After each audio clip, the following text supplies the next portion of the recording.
Bom dia, alunos. Na aula de hoje, nós vamos dar continuidade ao conteúdo do ensino médio, primeiro ano, e nós vamos ver função definida por mais de uma sentença.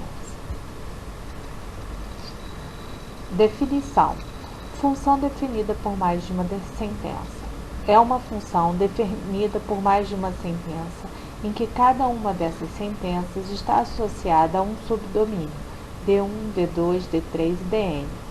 E a união de todos esses N subconjuntos forma o domínio D da função original, ou seja, cada domínio DI é um subconjunto do domínio D. Vamos ver um exemplo. f de x igual a 1 se x for menor que zero. F de x igual a x mais 1 se x for maior ou igual que zero e menor que 2. E f de x é igual a 3 se x for maior ou igual a 2. Essa função está definida em três partes, ou seja, o seu domínio está definido em três partes. Se x for menor que zero, se x estiver entre 0 e 2 e se x for maior ou igual a 2. E em cada uma dessas partes, a função se comporta de uma maneira, ou seja, em cada uma dessas partes, a função tem a sua lei de formação. Então, vamos olhar o gráfico e acompanhar. Se x for menor do que zero, a função assume o valor constante 1. Assim como se x for maior do que 2, a função assume o valor constante 3. Mas entre 0 e 2, a função assume o valor de x mais 1. Então, ela vai se comportar como a função x mais 1. Isso é uma sentença, é uma função definida mais de uma sentença. Vamos ver mais um exemplo. Dada a função f de x igual a menos x se x menor que menos 1, e f de x igual a x ao quadrado menos 1 se x maior ou igual que menos 1. Vamos acompanhar o gráfico. Para valores menores que menos 1, a função f de x se comporta como menos x. E para valores maiores ou iguais a menos 1, a função f de x vai se comportar como a função x ao quadrado menos 1. Agora vamos ver. E se eu desse a função e pedisse para você construir o gráfico? Então, dada a função f de x definida pelas duas sentenças x ao quadrado se x maior que zero e menos 5 se x menor que zero, como nós vamos construir esse gráfico? Neste caso, temos uma função definida por duas sentenças. A primeira é a função do segundo grau, com o vértice 0, 0. E a segunda é uma função constante, cujo gráfico é uma reta paralela ao eixo do x. Vamos então ver o gráfico.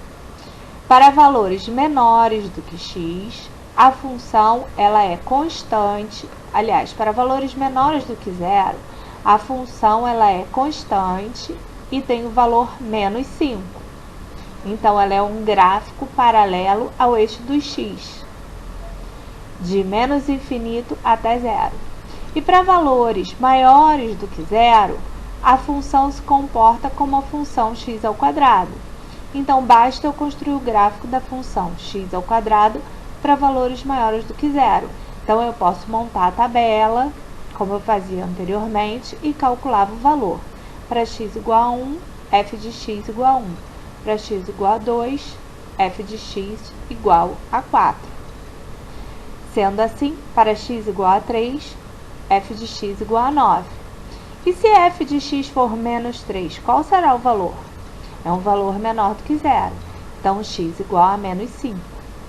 Então, este fica sendo o gráfico da minha função definida por essas duas sentenças.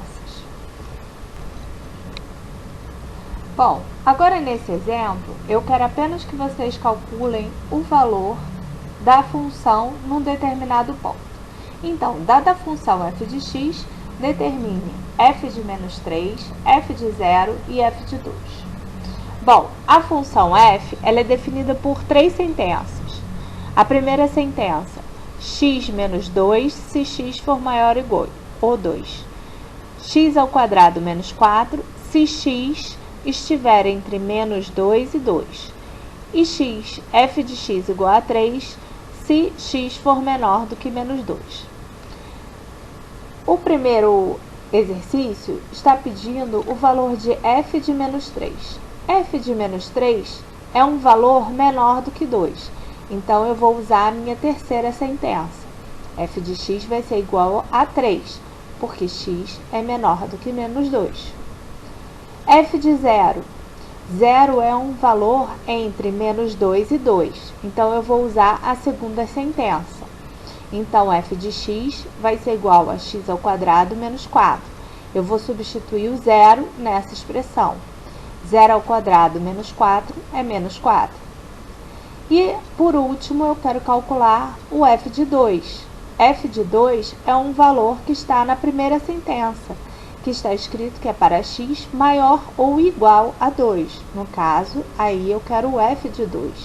Então, eu vou substituir o x por 2 na minha primeira sentença. Então, ficará 2 menos 2 igual a 0.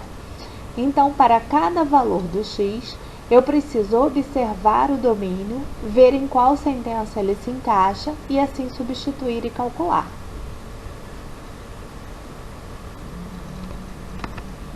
Vamos então à apostila. Apostila módulo 2, capítulo 4. Para melhor fixar o conteúdo que foi trabalhado até agora, vamos revê-lo da página 6 até a página 9 desse capítulo da apostila. Eu peço também que vocês façam os exercícios 1 e 2 da página 8 e o exercício 3 da página 9.